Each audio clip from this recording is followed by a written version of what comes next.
If you hear that opening riff, if you hear that effortless, soaring, four-octave power, you know instantly who it is. Instantly. For decades, she was simply, elegantly, the voice. Today, we are taking a monumental deep dive into the life, the artistic innovations, and, well, the often complicated reality of Whitney Elizabeth Houston. Yeah, it's perhaps one of the most, let's say, statistically overwhelming careers we've ever really looked into. We've pulled together this huge stack of sources detailing her journey from, 1977 right up to her untimely death in 2012.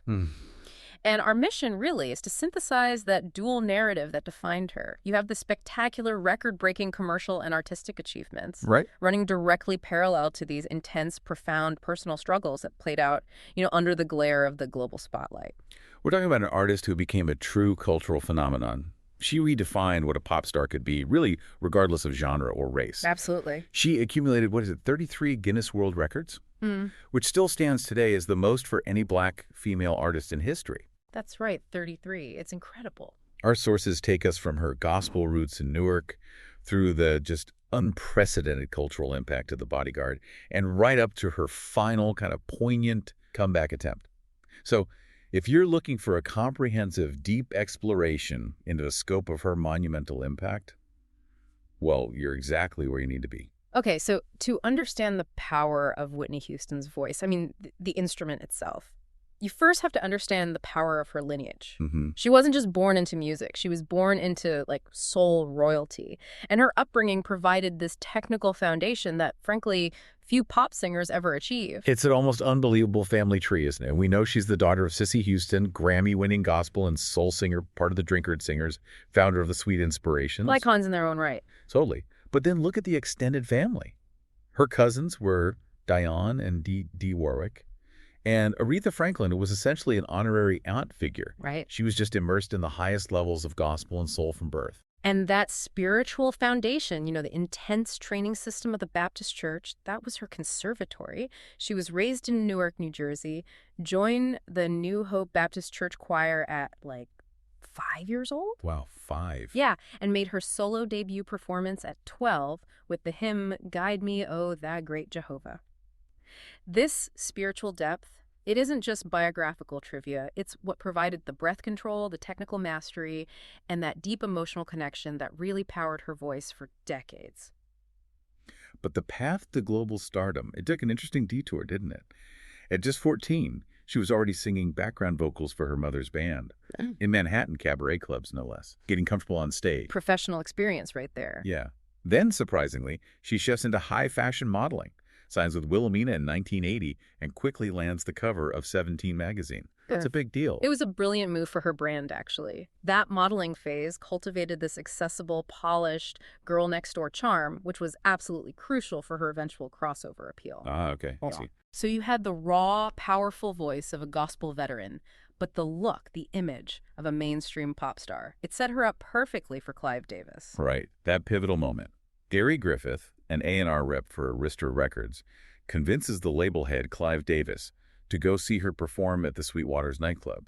Yeah. What did the sources say about Davis's reaction? What was it like when he first saw her? The account is almost mythic, honestly. Davis was immediately profoundly impressed. He described her as the greatest voice I have ever heard.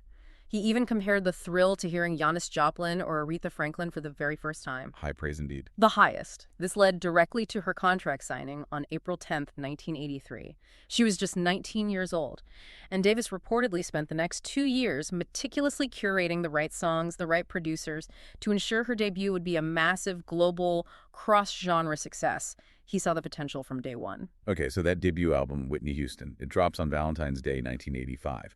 Now, we often think of these huge debuts as just exploding overnight, but our source material shows this was actually a meticulous, kind of slow burn phenomenon. Precisely. It didn't launch like a rocket at all. It debuted pretty low, actually number 166 on the Billboard 200. Wow. Yeah. It took 23 weeks, that's nearly 6 months, just to crack the top 10. But once it hit its stride, the momentum was just unstoppable. Right. When it finally reached number 1 in March '86, it stayed there for 14 consecutive weeks. 14 weeks. That is still the longest run for a female debut album in history. That kind of longevity, Mm-hmm. dominating the charts for over 3 months straight, Mm-hmm. that speaks to something much deeper than just a flash-in-the-pan hit, doesn't it? Absolutely. It resonated. And the singles just kept coming. It launched 4 top 10 hits, including her first 3 consecutive number ones, Saving All My Love for You, How Will I Know, and Greatest Love of All. And that set an early record right there. She became the first female artist ever to achieve 3 consecutive #1 singles off the same album. The result of this slow, steady accumulation of hits was just astronomical sales. We're talking over 25 million units sold worldwide. It cemented it as the best-selling solo debut album in history. Still holds that title. Okay, now here's the crucial cultural aha moment, I think, that defines her early impact. The MTV barrier. We know MTV was heavily criticized in the 80s for favoring white rock and pop acts, right? Yeah. Largely restricting exposure for black artists. How did Whitney crack that wide open? The sources absolutely confirm this resistance was real. MTV initially rejected the Vich for You Give Good Love. They basically classified it as too R&B or too urban for their audience at the time. Unbelievable. But the commercial success of her subsequent singles was just undeniable. When Saving All My Love for You became this massive chart hit, MTV was essentially forced to play it. They couldn't ignore it anymore. So they were kind of dragged into it by sheer popularity. Pretty much. But the real game changer, the one that truly broke the door down, was the video for How Will I Know? Ah, yes. The colorful one. Exactly. A highly energetic, brightly lit pop track. That video was put into heavy rotation almost immediately. This is the moment she shattered the gender and racial barrier on MTV that Michael Jackson had started chipping away at for men. So she became the first black female artist to get consistent heavy rotation. Yes, heavy rotation. It fundamentally changed the visual landscape of pop music forever. A massive cultural shift. And the industry recognized this sea change instantly, right? Oh, absolutely. She won her first Grammy for Best Female Pop Vocal Performance for Saving All My Love for You.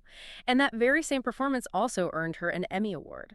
She had successfully navigated that incredibly tricky tightrope between her R&B roots and achieving pop ubiquity. Her 1987 follow-up album, simply titled Whitney, was an immediate, just unprecedented smash hit. Although I did notice in the research that critics were maybe slightly less thrilled this time around. Rolling Stone called the direction frustrating, feeling the material was maybe too similar to her debut. Yeah, there's some critical grumbling, but honestly, the critical consensus didn't matter one bit in the marketplace. This album just transcended standard sales expectations. Houston became the first woman in history to debut at #1 on the Billboard 200. The first woman ever to debut at #1. Ever debut. And not only that, she was the first artist, male or female, ever to enter the charts at #1 in both the US and the UK simultaneously. Wow, okay. That's dominance. Pure dominance. Yeah. It stayed at the top of the US chart for 11 weeks straight. But the statistical feat that is it's untouchable, really, is the streak. Whitney delivered 4 more consecutive Hot 100 #1 singles. It started with that absolute monster hit, I Want to Dance with Somebody Who Loves Me, A classic. and ran all the way through. Where Do Broken Hearts Go? This extended her total #1 run to 7 consecutive hits, 7 in a row. 7 straight #1 singles on the Billboard Hot 100. That broke the existing record, which was held by legends like the Beatles and the Bee Gees. That's rarefied air. Absolutely, and we really need to underscore this for you listening. As of 2025, she remains the only artist to have ever accomplished that feat. Yeah. 7 consecutive #1s. That record stands completely alone. It defines the absolute commercial peak of her early career. That level of mainstream dominance, though, it did come at a cost, didn't it? Yeah. The sources highlight that this urban critique really intensified, especially around 1989.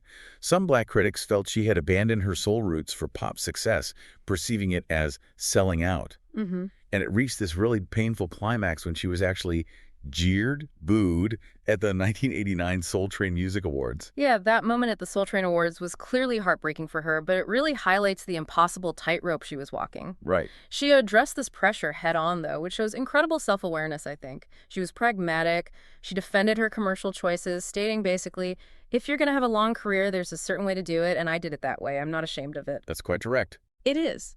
She understood that the pathway to global generation-spanning success often required playing the pop game, even if it meant sacrificing some perceived R&B authenticity in the eyes of certain critics. It's a powerful illustration of that dilemma black artists faced in the 80s, isn't it? The demand for crossover success coupled with intense pressure to maintain cultural grounding. Absolutely. But on a global stage, her sense of cultural grounding, her awareness was actually quite clear. How so? Well, even amidst this commercial peak, she demonstrated significant global awareness and activism. She famously refused to perform in apartheid-era South Africa. That was a big stand to take them. Definitely. And she took a highly visible role by participating in the Nelson Mandela 70th birthday tribute concert at Wembley Stadium in London. That concert was a monumental global event, watched by 500 million viewers worldwide, raising awareness and crucial funds against apartheid. So she was using her platform early on for political statements. Yes. And domestically, she formalized this commitment in 1989 by establishing the Whitney Houston Foundation for Children. She dedicated serious time and resources to fighting homelessness, supporting children with cancer or AIDS, and focusing on self-empowerment initiatives for young people. Her philanthropic reach was definitely developing just as rapidly as her commercial power. Okay, so as she moves into the 1990s, she actively starts to answer some of that urban critique we talked about. Her 1990 album, I'm Your Baby Tonight, saw her take on the role of executive producer for the first time. So more creative control. Exactly, exerting genuine creative control over her sound. And she made a very noticeable stylistic shift. Right, she brought in producers who were defining the sound of the decade, didn't she? Like L.A. Reid and Babyface. Moving towards that New Jack Swing sound, a more urban direction, but still keeping her signature balladry intact. Yeah, it was her attempt at really integrating all the elements of her musical identity, and it paid off. Rolling Stone, which had been a bit critical before, called this one her best and most integrated album. And it worked commercially, too. Oh, yeah. It returned her to the top of the Hot 100 with the title track and the ballad, All the Man That I Need. Sold around 10 million worldwide, a solid success. Yet, the definitive performance of this entire era, arguably the single most famous live vocal performance of her whole career, wasn't even a pop song from that album. No, it was the Star-Spangled Banner at Super Bowl XXV in 1991, performed against the backdrop of the Persian Gulf War. It was just transcendent. Her rendition immediately became the gold standard, the benchmark against which all future anthem performances are measured, even today. Totally. However, it quickly drew controversy, didn't it, over the fact that the vocals were pre-recorded. The critics were pretty loud about that. They were, but the source material clarifies this was primarily a technical choice, not some attempt to deceive, like a Milli Vanilli situation. Right. Her spokesperson explained it was a necessary decision due to the massive noise factor inherent in a packed stadium environment, and it was apparently standard procedure at these events, especially given the complex orchestral arrangement they were using. Okay, so a practical decision. Pretty much. But the passion, the arrangement, the technique, that was absolutely hers. And the public adored it. They loved it so much it was actually released as a commercial single and a video. It reached the top 20 on the Hot 100, which was, at the time, the biggest chart hit for a performance of the national anthem in history. And here's where her philanthropy really shines again. She donated her entire share of the proceeds from that single to the American Red Cross Gulf Crisis Fund. That's significant. Very. And that gesture gained even more significance when the single was re-released a decade later following the September 11th attacks in 2001. It reached number 6 on the Hot 100 then. Wow. And that made her the first woman ever to chart the same song inside the top 20 twice. And importantly, it raised over $1 million for 9/11 victims funds. So that performance had a lasting impact, both culturally and charitably. Phenomenon 1992, 1994. Okay, the transition to film with The Bodyguard in 1992. This is the point where she arguably stopped being just a superstar and became a global monolith. Starring alongside Kevin Costner, she instantly cemented herself as a major Hollywood force. The film itself was absolutely huge, grossed $410 million worldwide. That's massive for the early 90s. Huge. Interestingly, the sources mentioned there was some media controversy because some critics felt the film's advertising deliberately tried to obscure the interracial nature of the relationship between her character and Costner's. Yeah, that's a fascinating glimpse into the marketing pressures of the early 90s, isn't it? Trying to downplay that aspect. But Houston shut that down pretty quickly, didn't she? She basically said the suggestion was ridiculous, pointing out, and I'm quoting here, "People know who Whitney Houston is. I'm black. You can't hide that fact." Yeah, she understood her celebrity by that point was powerful enough to just bypass those tired, outdated industry anxieties. She wasn't having it. But her celebrity, powerful as it was almost nothing compared to the soundtrack's success. This is where we need to unpack some crucial context for you listening. The Bodyguard soundtrack wasn't just a hit album. It was a cultural and commercial revolution. Absolutely. It spent an unprecedented 20 weeks at '1 on the Billboard 200. 20 weeks. Just let that sink in. And it fundamentally changed the sales game entirely, didn't it? It was the first album in the Nielsen SoundScan era. That's the period starting in '91, when sales tracking became standardized and electronic. The first album ever to sell over 1 million copies in a single week. 1 million copies in 7 days. The scale of the sales is just unbelievable even looking back now. It became the first album by a female artist to be RIA Diamond certified, which happened in 1993. That means 10 million units shipped in the U.S. alone. Just in the U.S. Just the U.S. Global sales eventually reached a staggering 45 million copies. 45 million. It remains unequivocally the best-selling soundtrack album of all time and the best-selling album by any female artist in history. Period. That kind of dominance was obviously reflected at the Grammys in 1994. She won Album of the Year for the soundtrack, and significantly, she became the first Black woman to win that specific award as both the producer and the artist. That's a major milestone in terms of creative control and recognition. Being credited as a producer on the Album of the Year winner? Huge. And of course, the definitive single from that album, I Will Always Love You. Her signature song? Absolutely. You have a powerful cover of a Dolly Parton country track, but Whitney's interpretation just became legendary. It immediately smashed records, dominating the Hot 100 for 14 weeks. That made it the longest-running #1 single at the time. 14 weeks at #1, and it has sold 24 million units worldwide, making it the best-selling single ever by a female solo artist. A statistic confirmed again when it was certified diamond in the U.S. just a few years ago in 2021. Following this just monumental period, she embarked on the Bodyguard World Tour. It lasted nearly 2 years, right? Across 5 continents. Yeah, her most expansive tour. And it concluded with a really deeply historic moment. Those 3 concerts in South Africa in 1994.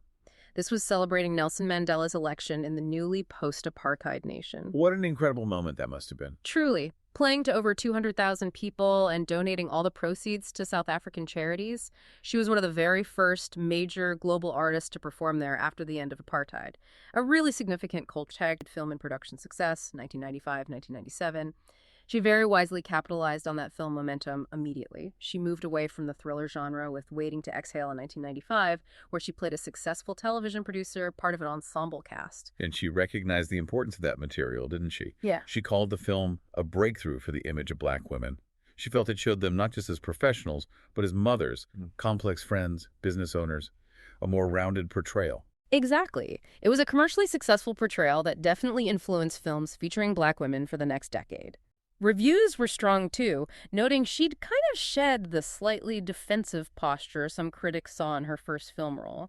She seemed more comfortable. And the soundtrack success followed the pattern, right? Her song, Exhale, Shoop Shoop, became only the 3rd single in history to debut at #1 on the Hot 100. And, significantly, the first song from a soundtrack ever to achieve that instant #1 debut, another record for her. Her next role, The Preacher's Wife in 1996, saw her reach her highest-earning acting role yet, a reported $10 million salary. That cemented her status as the highest-earning African-American actress in Hollywood at that time. A huge sum for the mid-90s. The film brought some of the strongest reviews of her acting career, but maybe more importantly, it really returned her to her gospel roots. Now the soundtrack. The soundtrack, it became a landmark. Yeah. It is still the best-selling gospel album of all time, period. Best-selling gospel album ever. Ever.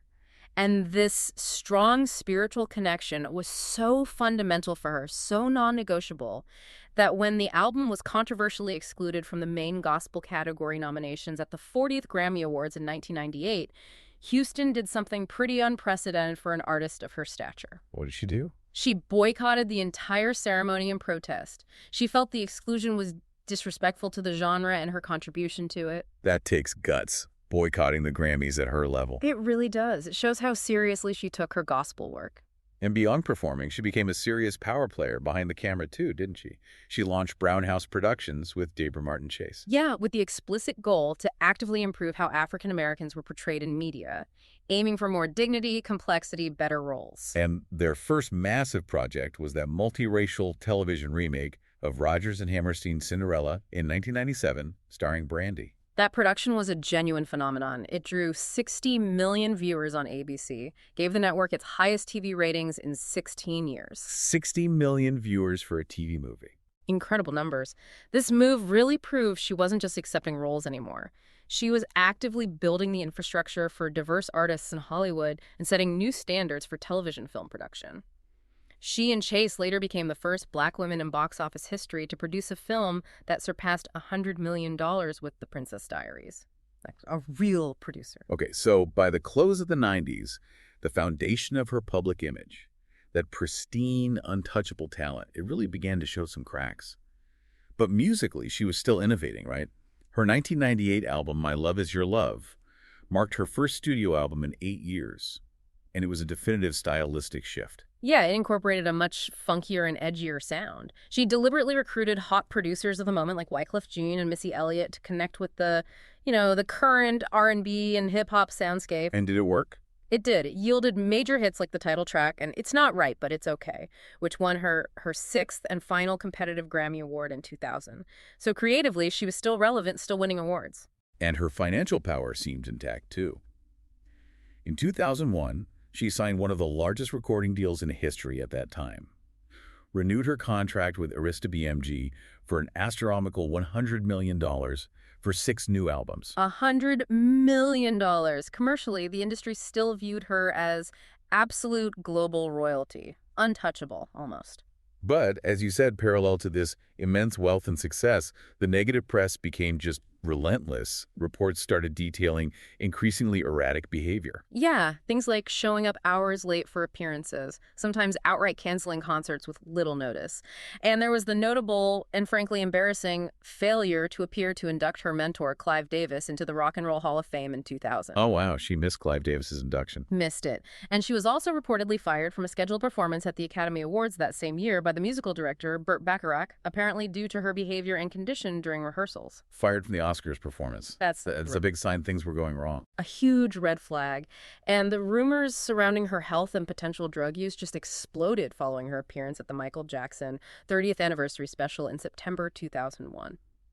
I remember those pictures. Everyone does. While her publicist at the time cited stress and family matters, her extremely thin frame, her gaunt appearance, it just fueled relentless public speculation. Speculation that, unfortunately, she later confirmed was indeed related to serious substance, like 3.2 personal struggles and life in the spotlight.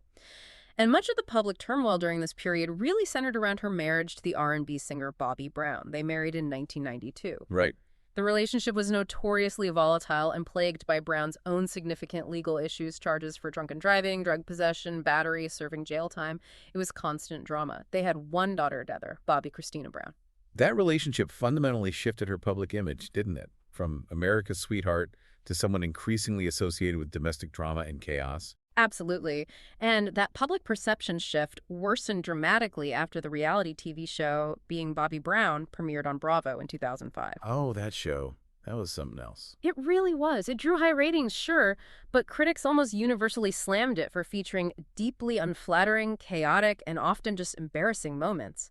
It showcased a version of Whitney Houston that was so far removed from her carefully crafted, pristine persona. It felt very raw. Almost uncomfortably so. Exactly. And she wisely declined a second season, apparently recognizing the deeply damaging effect it was having on her brand, her image, and likely her own mental health. The source material also shows a clear, documented pattern of physical volatility within that marriage, beyond just the reality show drama.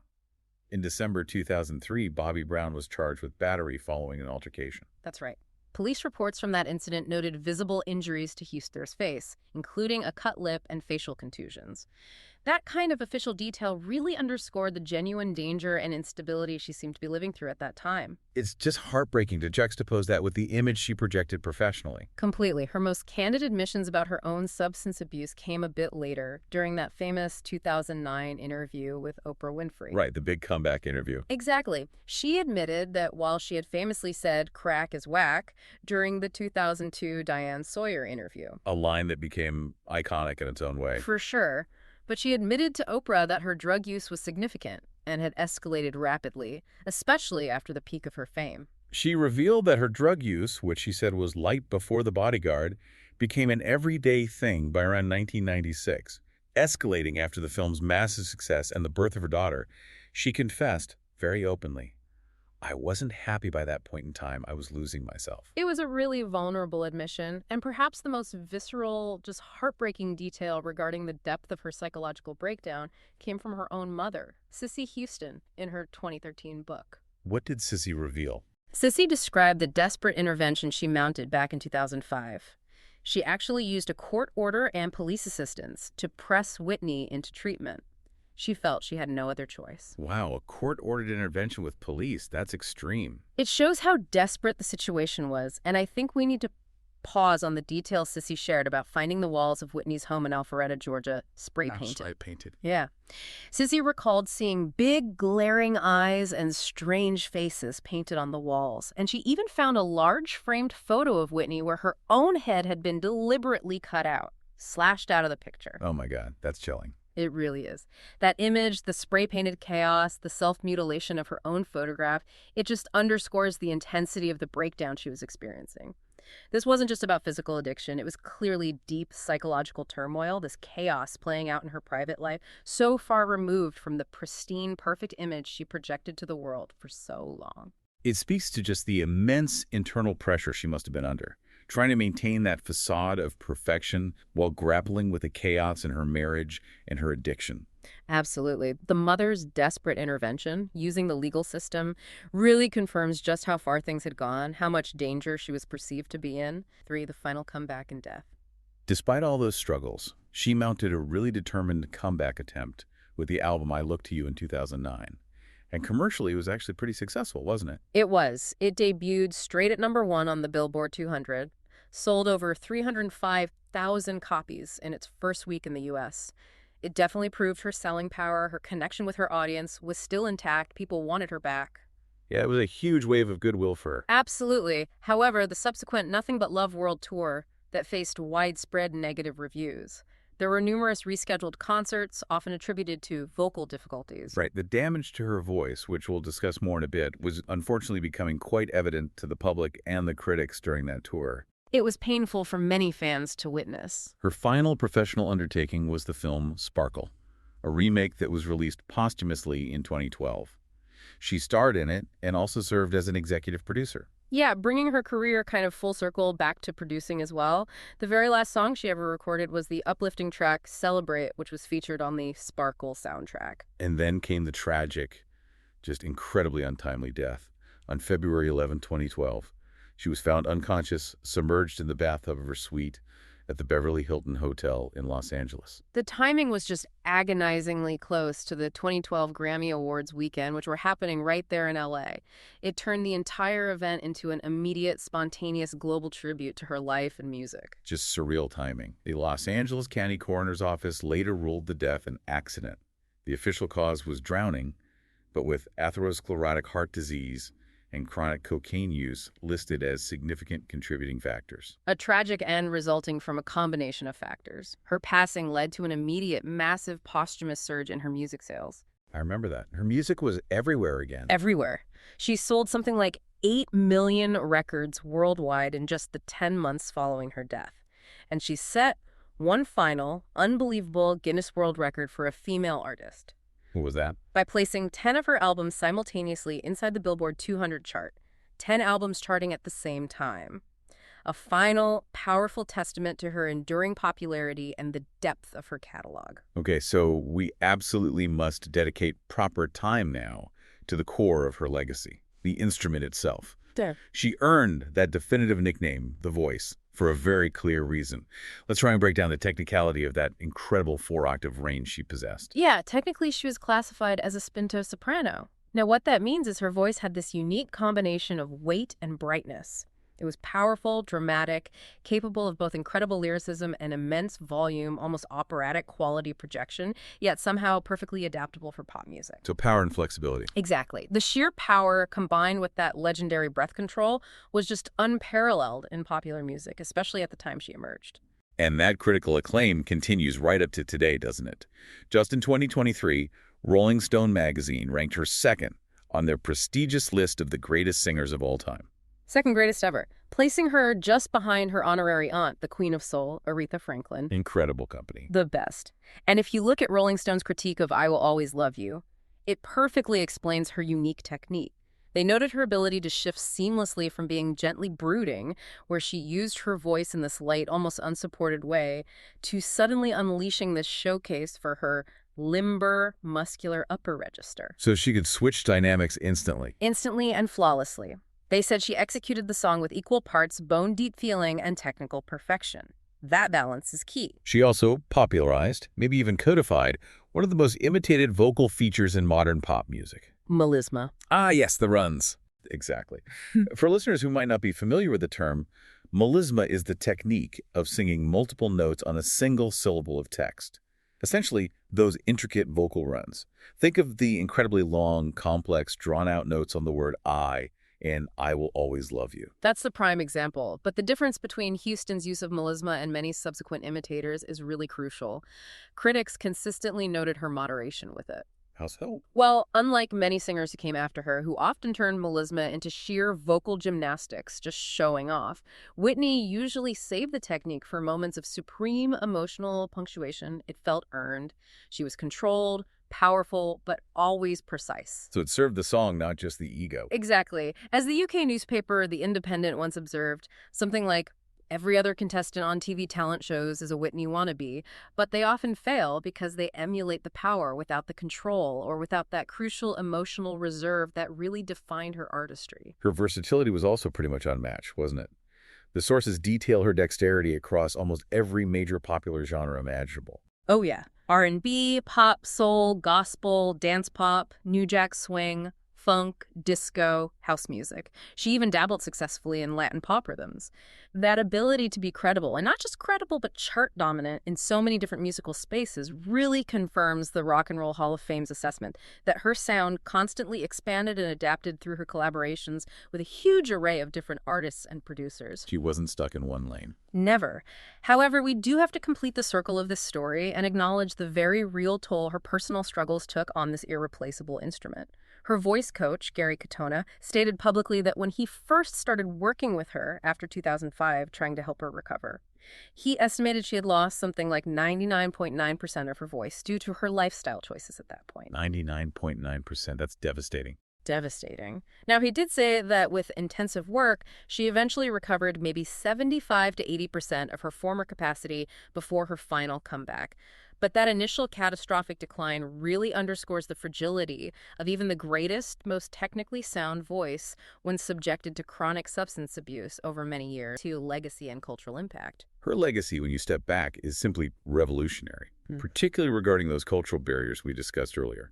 As we noted, she really carried the baton of inclusion into the absolute mainstream for Black female artists, much like Michael Jackson had done for Black men just a few years prior. That's a great parallel. The heavy rotation of How Will I Know on MTV completely redefined the cultural landscape of music television. It opened doors. She redefined the very image of a female soul icon, didn't she? Paving the way for that whole era critics eventually dubbed divification. Absolutely. Without Whitney Houston setting that incredibly high commercial and artistic standard, the careers of subsequent global superstars like Mariah Carey, Celine Dion, they would likely look entirely different.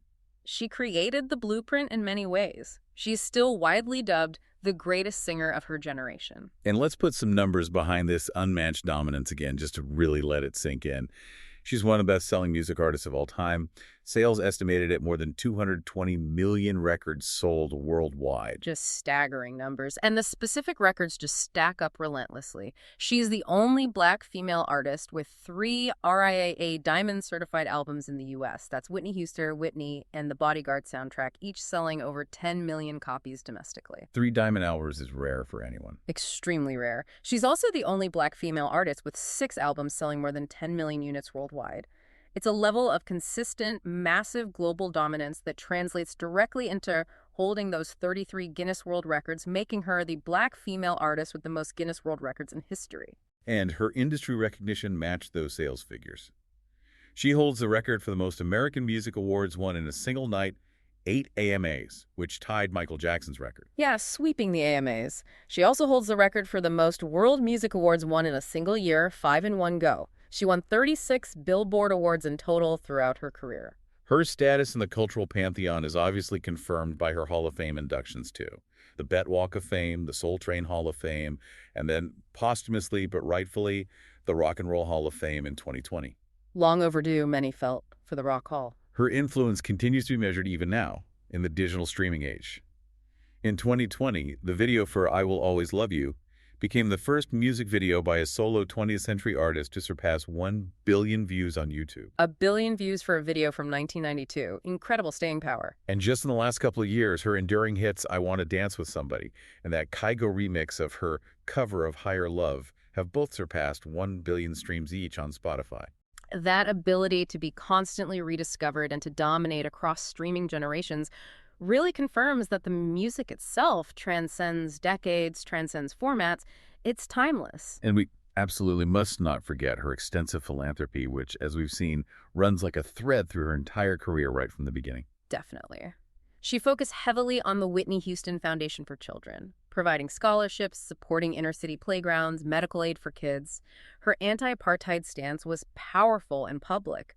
She was a major advocate for HIV/AIDS awareness and fundraising, particularly early on when it was still highly stigmatized. Right. And notably, that concert she did back in 1988 at Madison Square Garden raised around $250,000 for the United Negro College Fund.